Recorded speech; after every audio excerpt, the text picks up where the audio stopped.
ഇവിടെ പല type plums ഉണ്ട്. നമ്മൾ യെല്ലോ പ്ലം പഠിക്കാനാണ് വന്നിട്ടുണ്ട്.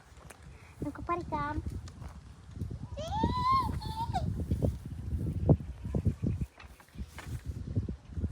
നമുക്ക് കിട്ടിയേ. കുറച്ചുകൂടി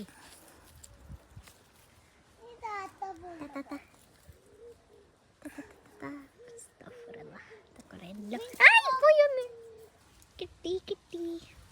നല്ല ടേസ്റ്റ് ഉണ്ട്. നമുക്ക് കിട്ടി.